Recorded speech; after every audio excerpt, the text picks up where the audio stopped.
Baik, Assalamualaikum warahmatullahi wabarakatuh. Selamat malam teman-teman semua, terima kasih sudah hadir dalam diskusi kali ini. Pada kesempatan ini, kita akan mendalami dua topik menarik mengenai sistem operasi Chrome dan dari kelompok 6 dan juga Harmony OS dari kelompok 7. Teman-teman, saya ingin mengingatkan semua peserta bahwa tujuan diskusi kita kali ini untuk menggali lebih dalam lagi mengenai kelebihan, kekurangan, dan bagaimana kedua sistem operasi ini berperan dalam dunia teknologi. Kami juga ingin mendengar pandangan dan pemikiran dari masing-masing kelompok. Nah, jadi mari kita mulai dengan kelompok 6 yang akan membahas sistem operasi Chrome. Kepada kelompok 6 dipersilahkan. Oke, baik. Jadi di sini saya akan membacakan sejarah Chrome OS. Jadi yang pertama itu Google mengumumkan Chrome OS pada tanggal 7 Juli 2009, menjelaskan bahwa aplikasi dan data pengguna adalah sistem operasi berbasis cloud. Jadi konsep ini cukup baru tapi membingungkan bagi pengguna, analis, dan salah satu pendiri Google yaitu Sergey Brin. Jadi Sergey Brin ini awalnya tidak menyadari bahwa data tidak ada di PC, tetapi dapat diakses oleh komputer manapun yang menjalankan sistem operasi. Untuk menentukan kebutuhan pemasaran, perusahaan mengandalkan metrik informal, seperti memantau pola penggunaan di beberapa komputer Chrome OS yang digunakan oleh karyawan Google. Pengembang juga mencatat pola penggunaan mereka sendiri. Matwei Papikipos, mantan direktur teknik proyek Chrome OS, memiliki 3 mesin di rumah. Masuk ke sesi singkat untuk satu pencarian dan mengirim email sederhana. Pada tanggal 19 November 2009, Google merilis kode sumber Chrome OS untuk proyek Chromium OS. Seperti komunitas open source lainnya, pengembang dapat memodifikasi kode Chromium OS untuk membuat versi mereka sendiri. Tetapi kode Chrome OS hanya didukung oleh Google dan mitranya. Hal tersebut akan berjalan pada perangkat keras yang dirancang oleh tujuan tersebut. Tidak seperti Chromium OS, Chrome OS diperbarui secara otomatis ke versi terbaru. Pada tanggal 19 November 2009, Sundar Pichai, Wakil Presiden Pengawasan Google Chrome OS, mendemonstrasikan versi awal sistem operasi. Sebelumnya itu adalah desktop seperti browser Chrome dan selain tab browser biasa. Ada juga tab aplikasi yang menempati lebih sedikit ruang dan dapat disematkan untuk akses mudah. Pada pertemuan tersebut juga, ketika Google mengatakan berhasil menguranginya, Chrome OS melakukan booting dalam 7 detik. Dan pada hari yang sama juga, Chris Kenyon, Wakil Presiden Layanan OEM di Canonical Ltd, mengumumkan bahwa Canonical menyediakan rekayasa untuk Google Chrome OS di bawah kontrak. Dalam diskusi mereka, Sundar Pichai dan Linus Upson menjelaskan bahwa mereka ingin membangun dari komunitas open source jika memungkinkan, tanpa menemukan kembali komponen alat yang ada. Pada bulan Februari 2010, Google memindahkan pengembangan distribusi Linux untuk Chrome dari Ubuntu ke Gentoo Linux dan menggunakan sistem manajemen paket Portage. Selanjutnya saya serahkan ke teman kelompok saya lainnya. Baik, saya akan menjelaskan tentang kelebihan Chrome OS itu ada 9. Yang pertama itu mudah digunakan. Seperti Windows, beberapa pengguna komputer menganggap Chrome OS sangat mudah digunakan untuk pemula. Ini mungkin karena fungsional. Terus yang kedua itu tampilannya lebih sederhana. Seperti Windows, beberapa pengguna komputer menganggap Chrome OS sangat mudah digunakan untuk pemula. Semua produk yang dirilis oleh Google selalu sederhana dan rapi. Ini juga berlaku untuk Chrome OS. Mungkin lebih mudah daripada Windows atau Mac OS. Chrome OS juga memiliki keunggulan user interface. User interface sistem operasi Google sangat intuitif, mirip dengan antarmuka smartphone berbasis Android. Terus yang ketiga, sistem operasi ringan. Chrome OS tidak menyediakan fitur yang begitu mengesankan sehingga tidak mengherankan jika sistem operasi ini berjalan dengan lancar tanpa penundaan. Proses boot atau shutdown sendiri hanya membutuhkan waktu beberapa detik. Terus yang keempat, terintegrasi dengan Android. Chromebook terbaru sekarang mendukung aplikasi Android, artinya sebagian besar aplikasi yang dijalankan pengguna di sistem operasi Android juga dapat digunakan di Chrome OS. Keduanya dibuat oleh Google. Terus yang kelima, keamanan terjamin. Chrome OS jauh lebih aman dari laptop Windows karena Anda hanya dapat mengunduh aplikasi di Play Store. Terus yang kelima, berbasis cloud. Sebagian besar pengguna komputer saat ini menghabiskan sebagian besar aktivitas mereka mengakses internet. Oleh karena itu, Chrome OS dibangun di atas basis cloud. Terus yang ketujuh, kernel Linux. Sistem operasi Google ini didasarkan pada kernel Linux dan merupakan sistem operasi yang solid dan terkenal di dunia teknologi. Terus yang kedelapan, malware. Karena didasarkan pada kernel Linux, Chrome OS tidak mungkin terinfeksi malware. Dengan cara ini, pengguna tidak perlu khawatir terkena virus malware yang dapat menyerang perangkat mereka dan pengguna tidak memasang perlindungan antivirus tambahan. Terus yang kesembilan, yang terakhir, gratis Chrome OS yang bersifat open source atau terbuka tersedia secara gratis, namun instalasi sistem operasinya berbeda dengan sistem operasi lainnya. Sekian dari saya lanjutkan di teman yang lainnya.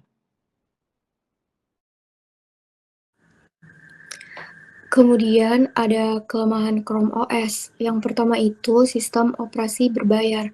Untuk pakai Chrome OS kita harus beli Chromebook dulu. Tapi di sini ada versi yang lebih gratisnya kayak Chromium OS yang bisa diunduh di beberapa situs web. Yang kedua, tidak bisa menjalankan aplikasi pihak ketiga. Maksudnya kayak tidak bisa install aplikasi sembarangan.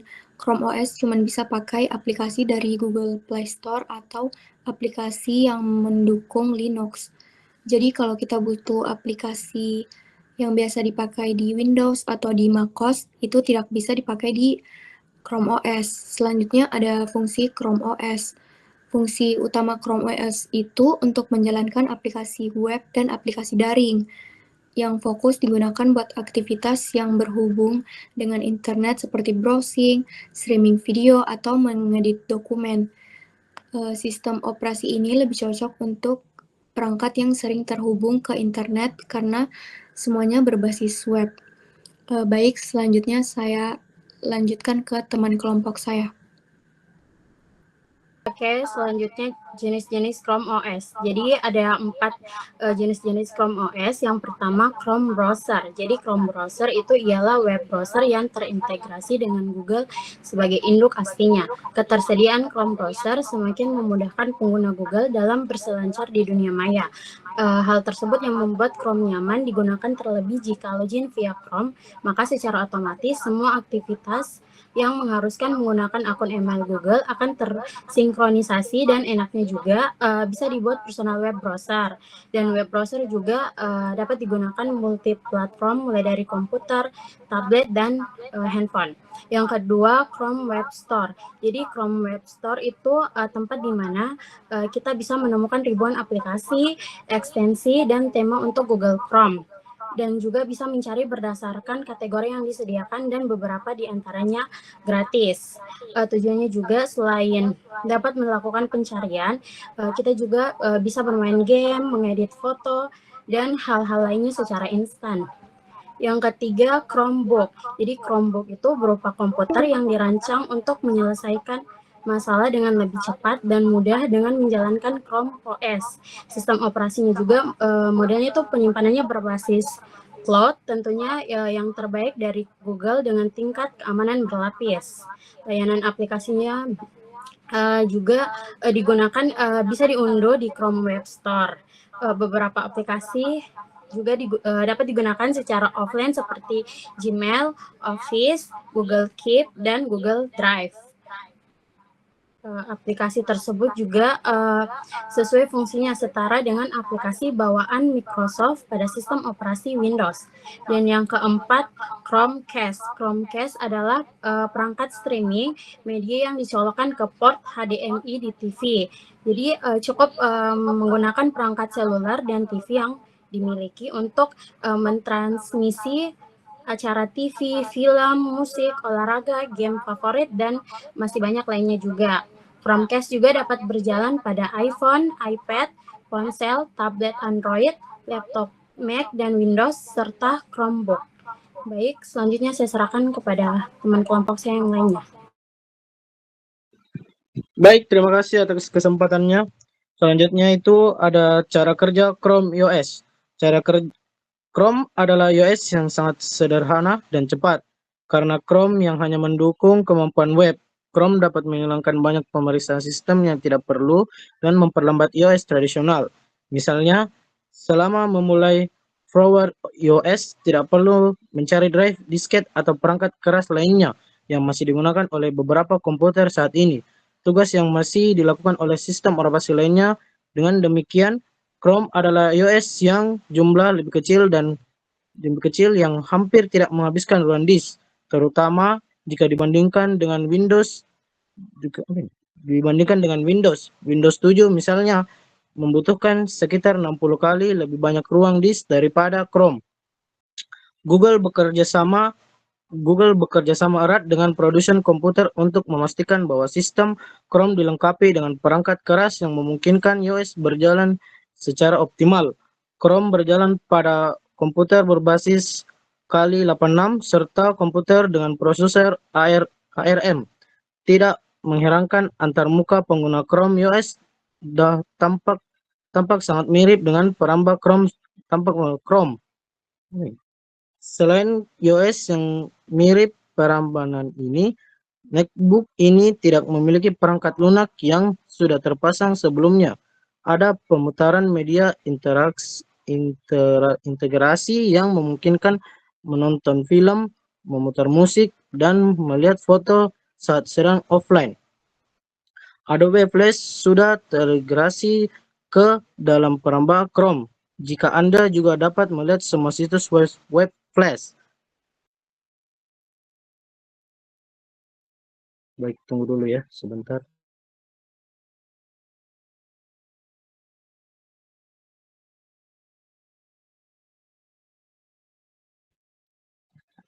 Mohon maaf sebelumnya saya potong, saya lanjut. Karena hampir tidak adanya penyimpanan internal, Anda bahkan tidak perlu khawatir tentang pemasangan atau penghapusan program lainnya. Misalnya, saat Anda ingin menulis laporan, Anda tinggal mengakses aplikasi pengolah kata berbasis web. Tentu saja tantangan bandwidth data membatasi jenis pekerjaan tertentu. Misalnya menyuntikkan video tidak akan dilakukan pada sistem Chrome dalam waktu dekat, namun untuk tugas komputasi yang lebih mendasarkan. Fitur Chrome OS. Fitur Chrome OS ada 5. Yang pertama itu perangkat keras. Sistem operasi Chrome didasarkan pada lingkungan kompresi yang lengkap. Sistem ini memiliki perangkat keras yang dirancang khusus untuknya dari laptop mitra manufaktur Google. Saat ini perangkat Chrome OS meliputkan Chromebook dari Samsung, Acer, HP, dan Lenovo. Laptop yang menjalankan Chrome OS secara kolektif dikenal sebagai Chromebook. Yang pertama adalah CR48, desain hardware referensi yang Google berikan kepada penguji dan peninjauan yang dimulai pada bulan Desember 2010. Yang kedua, open source dan berbasis Linux. Chrome OS bersifat open source dan berbasis Linux, yang berarti siapapun dapat melihat kode yang mendasari OS tersebut. Yang ketiga, berpusat pada awan. Selain mengolah berkas dan perambahan Chrome, semua aplikasi yang berjalan di Chrome OS berbasis web. Ini juga berarti Anda tidak dapat memasang perangkat lunak desktop pemilik seperti MS Official atau Adobe Photoshop di dalamnya, karena perangkat lunak tersebut bukan aplikasi berbasis web, akan tetapi adapun yang berjalan di perambang Chrome akan berjalan di OS tersebut. Yang keempat, dirancang untuk kecepatan dan kesederhanaan. Chrome OS menggabungkan aplikasi web dan halaman dalam satu atap dan memiliki desain yang sangat sederhana. Yang kelima, aplikasi tambahan. Chrome OS diintegrasi dengan kelola berkas dasar, integrasi penyimpanan daring, Google Drive, pemutaran media, dan Chrome Shell untuk berfungsi baris perintah. Selanjutnya saya berikan kepada pemateri selanjutnya. Pada kali ini saya akan menjelaskan apakah Chrome OS lebih baik dari Windows atau Mac. Membandingkan Chrome dengan Windows atau Mac seperti membandingkan apel dengan jeruk. Keduanya sangat berbeda dan perbedaan terbesar antara Chrome OS dan komputer Windows atau Mac adalah bahwa untuk Chrome OS sebagian besar proses pemrosesan dilakukan oleh komputer awan dan server web di pusat data. Namun jika kita membahas lebih jauh tentang perdebatan Windows atau Mac dan Chrome OS, maka kita harus menunjukkan bahwa Chrome OS memiliki daya tahan baterai yang lama. Persyaratan perangkat kerasnya tidak terlalu menuntut dan karenanya kebutuhan dayanya juga biasanya lebih sedikit.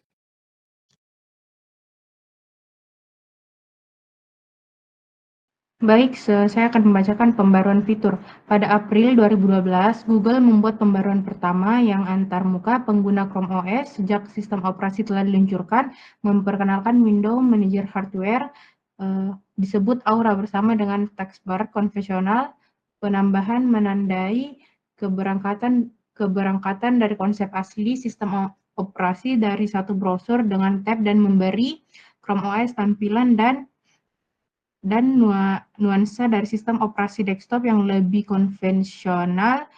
Di satu sisi ini hampir merasa seolah-olah Google mengakui kekalahan di sini, tulis Frederick Lardionois on TechCrunch. Dia berargumen bahwa Google telah diperdagangkan versi aslinya kesederhanaan untuk fungsionalitas yang lebih besar.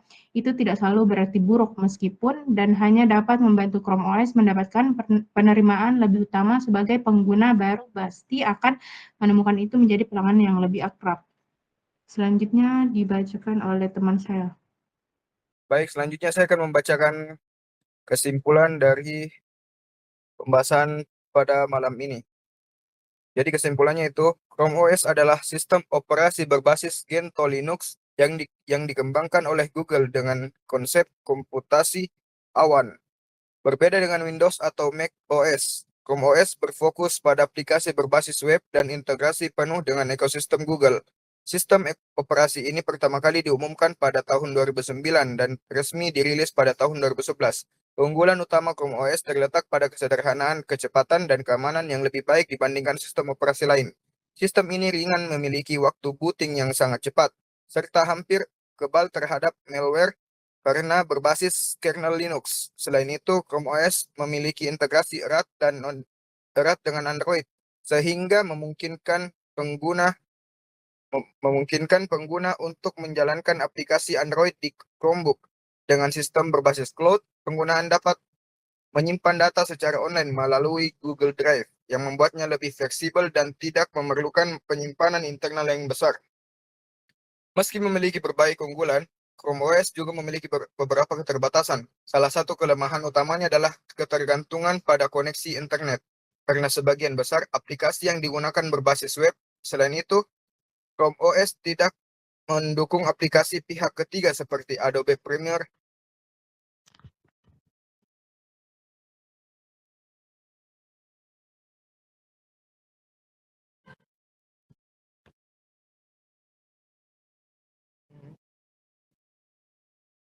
meskipun memiliki berbagai keunggulan. Chrome OS juga memiliki keterbatasan. Salah satu kelemahannya adalah berkoneksi internet.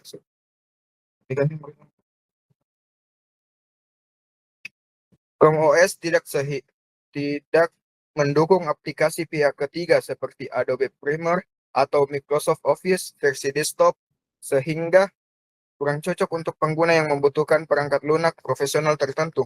Sistem operasi ini juga umumnya hanya tersedia di perangkat Chromebook, yang berarti pengguna harus membeli perangkat keras khusus untuk menggunakannya. Secara keseluruhan, Chrome OS merupakan pilihan ideal bagi pengguna yang lebih banyak bekerja secara daring, seperti pelajar, pekerja kantoran, atau pengguna yang membutuhkan perangkat yang ringan, cepat, dan aman. untuk tugas sehari-hari. Namun bagi pengguna yang membutuhkan fleksibilitas lebih dalam penggunaan aplikasi Office atau perangkat lunak profesional, sistem operasi lain seperti Windows atau Mac OS mungkin masih menjadi pilihan yang lebih baik. Baik, mungkin itu dari kesimpulan pada pembahasan malam ini. Saya kembalikan kepada moderator. Baik, terima kasih presentasinya untuk kelompok 6. Selanjutnya, mari kita dengar presentasi dari kelompok 7 yang membahas tentang harmoni OS. Kepada kelompok 7 dipersilahkan. Baik, pertama-tama saya akan memaparkan mengenai sejarah Huawei Harmony OS. Jadi, Harmony OS adalah sistem operasi buatan Huawei yang dikembangkan sebagai respon terhadap larangan Amerika Serikat pada 2019 yang mencegahnya menggunakan layanan Google. Diluncurkannya pada 9 Agustus 2019, Harmony OS dirancang sebagai sistem berbasis microkernel untuk perangkat IoT seperti Smart TV, wearable, dan sistem hiburan dalam mobil. Versi 2.0 yang dirilis pada 2021 mulai mendukung smartphone dengan peningkatan stabilitas dan performa di setiap versinya. Saat ini Harmony OS telah mencapai versi 3.0, sementara versi 4.0 masih dalam pengembangan. Selanjutnya saya juga akan menjelaskan mengenai fungsi dari Huawei Harmony OS. Jadi fungsinya tuh Huawei Harmony OS ini merupakan sistem operasi yang menghubungkan berbagai perangkat dengan mulus dari smartphone hingga IoT.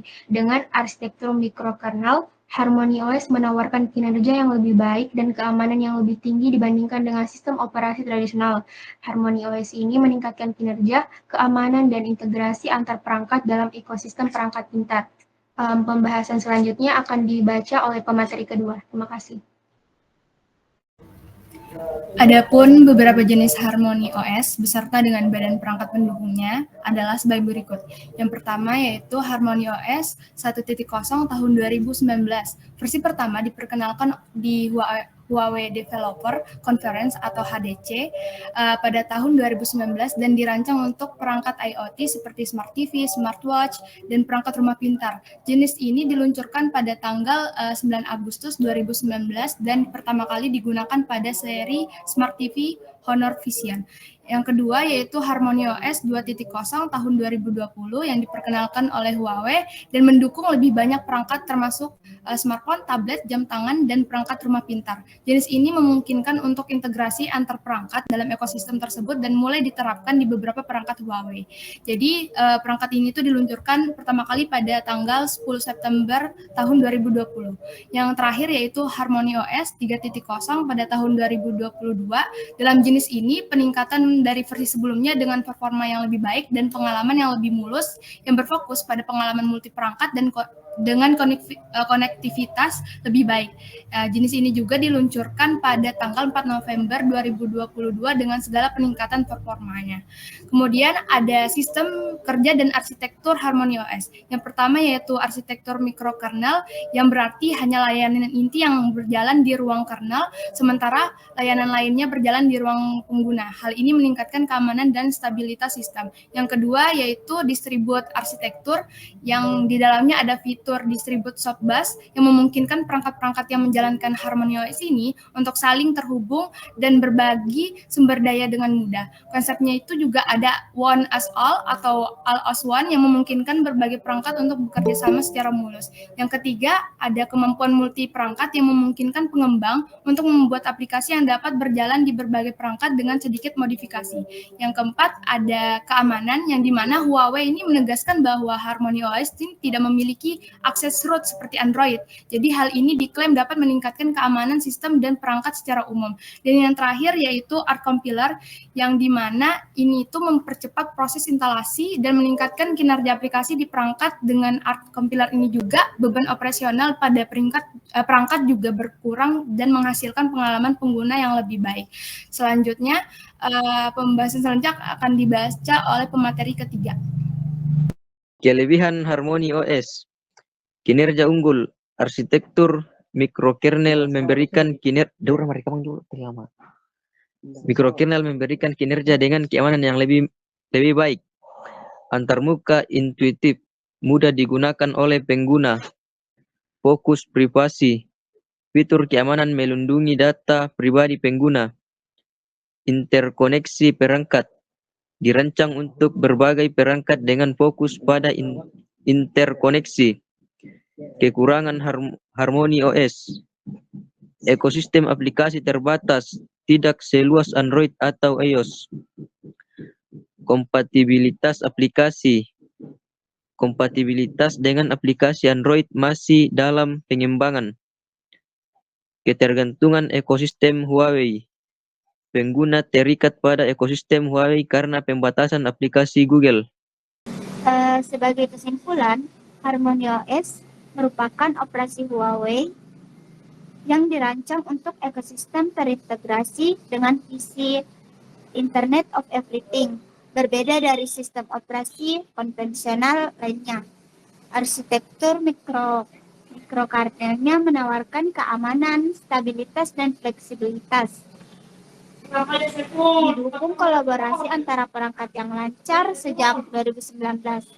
Harmony OS ini juga berkembang dengan inovasi seperti R-Compiler untuk meningkatkan kinerja aplikasi. Meskipun unggul dalam kinerja dan privasi, Harmony OS menghadapi tantangan seperti ekosistem aplikasi yang terbatas dan kompatibilitas dengan Android. Ketergantungan pada ekosistem Huawei juga menjadi pertimbangan. Namun, Harmony OS memiliki potensi besar untuk menjadi pemain utama dalam industri teknologi global. Baik, terima kasih teman-teman atas presentasinya. Selanjutnya kita akan membuka sesi tanya jawab untuk dari kedua kelompok. Pada kelompok 6 dan kelompok 7 dipersilakan.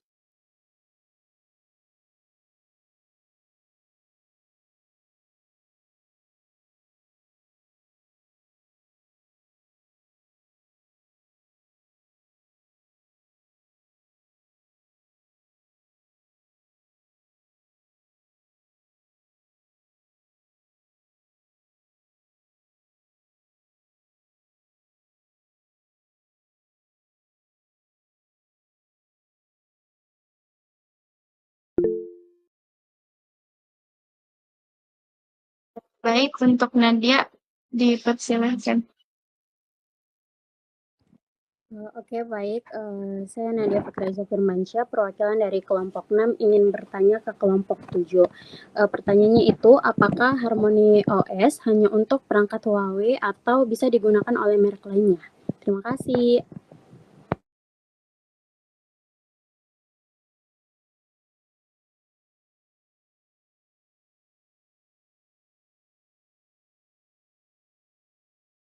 Untuk kelompok 7 bagaimana?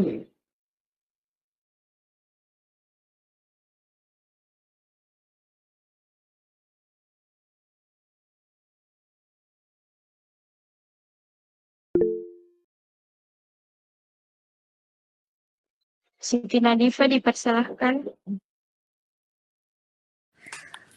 Oke, baik. Saya Siti Nadifa Fadila, perwakilan dari kelompok 6, ingin bertanya ke kelompok 7. Jadi, apakah Harmony OS lebih aman dibandingkan Android atau iOS? Itu saja.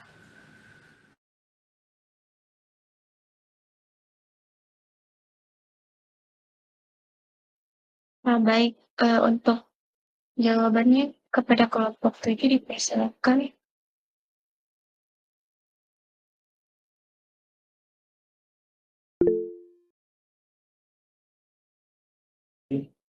Sofia Jihan, silahkan. Baik, saya akan menjawab pertanyaan dari kelompok 6. Yang tadi, apakah Harmony OS itu hanya untuk perangkat Huawei atau bisa digunakan oleh merek lain? Jadi Harmony OS ini awalnya dikembangkan oleh Huawei untuk perangkatnya sendiri seperti smartphone, tablet, smartwatch, atau perangkat IoT. Namun, Huawei telah membuka Harmony OS untuk digunakan oleh merek lain, terutama di ekosistem perangkat pintar seperti TV, perangkat rumah pintar, dan mobil. Saat ini, beberapa produsen di China mulai mengadopsi Harmony OS, tapi untuk smartphone di luar Huawei masih sangat terbatas. Terima kasih.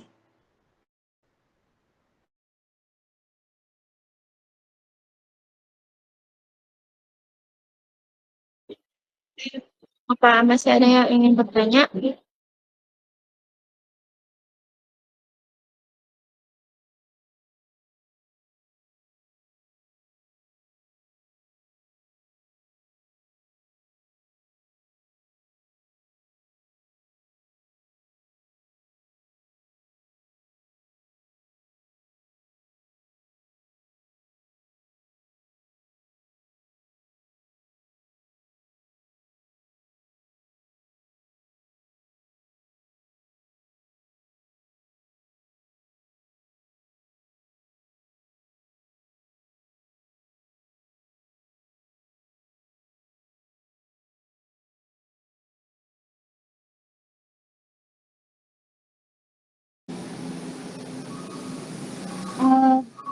Baik, saya menjawab pertanyaan yang kedua dari segi keamanan. Jadi Harmony OS itu memiliki beberapa keunggulan, terutama karena Huawei mengklaim sistemnya lebih modular dan berbasis mikrokernel. Ini dapat meningkatkan keamanan dan meminimalisir akses langsung ke sistem inti.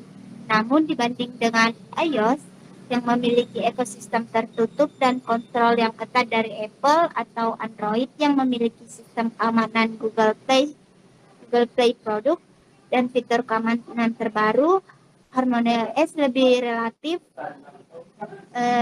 dan perlu lebih banyak pengujian serta adopsi luas untuk benar-benar membuktikan keunggulan dalam keamanan. Oke, baik, terima kasih atas jawabannya. Untuk kelompok 7 masih ada yang ingin bertanya? Nah, baik, Sherina dipersilahkan. Baik, terima kasih moderator. Saya Sherina Meli Putri, selaku perwakilan kelompok 7, ingin bertanya kepada kelompok 6, apa yang membuat Chrome OS ini berbeda dari sistem operasi tradisional seperti Windows atau Mac OS? Terima kasih.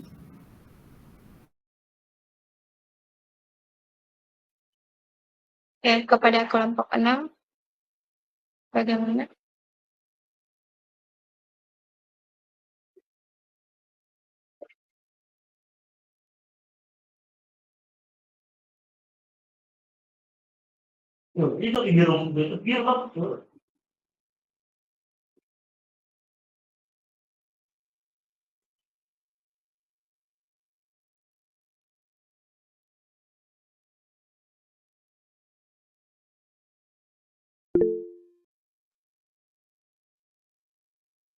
Kepada Sofia, Jihan Aulia Anda.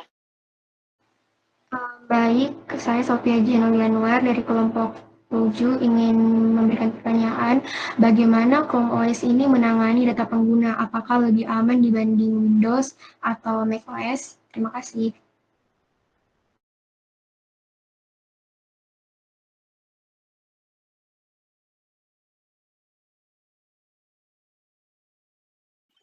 Baik, terima kasih atas pertanyaannya. Untuk kelompok 6, kami akan mencari jawabannya terlebih dahulu. Berikan waktu 1 menit atau 2 menit ke depan.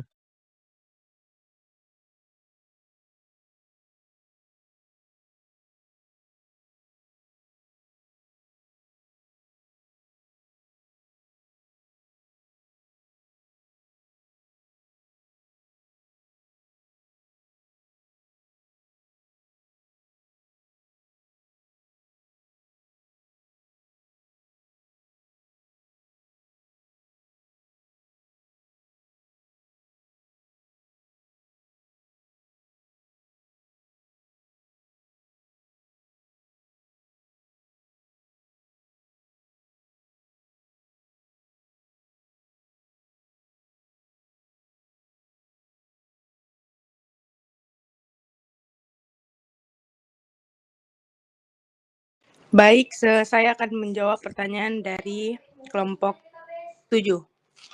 Jawab yang nomor 1.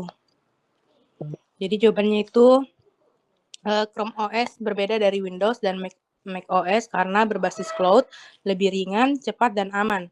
Dengan sistem sandboxing, fokusnya pada aplikasi web dan Android dengan update otomatis dan risiko malware lebih rendah dibandingkan Windows. Sekian dari jawaban saya.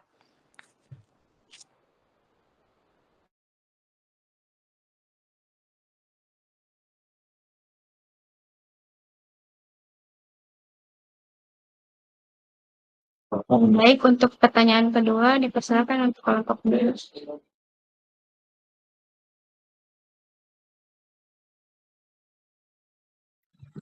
Baik, terima kasih. Saya akan menjawab pertanyaan yang kedua, yaitu bagaimana Chrome OS menandangi data pengguna, apakah lebih aman dibandingkan Windows atau Mac OS? Jawabannya itu tidak ada sistem operasi yang sepenuhnya aman. Keamanan juga itu tergantung pada perilaku penggunaan, seperti pengunduhan aplikasi dari sumber terpercaya dan menjaga kata sandi yang kuat. Dibandingkan dengan Windows atau Mac OS, Chrome OS memiliki beberapa kelebihan keamanan seperti desain sandbox yang ketat, pembaruan otomatis yang cepat, kurangnya kompleksitas dan jumlah kode yang kecil. Namun, Windows dan macOS juga memiliki fitur keamanan yang kuat dan terus diperbarui. Pilihan sistem operasi yang paling aman tergantung pada kebutuhan dan preferensi penggunaan. Sekian, terima kasih. Oke, baik. Terima kasih kepada kedua kelompok 6 dan kelompok 7. Semoga diskusi kali ini dapat bermanfaat dan menambah wawasan kita terkait perkembangan teknologi sistem informasi. Sampai jumpa teman-teman pada diskusi berikutnya. Terima kasih.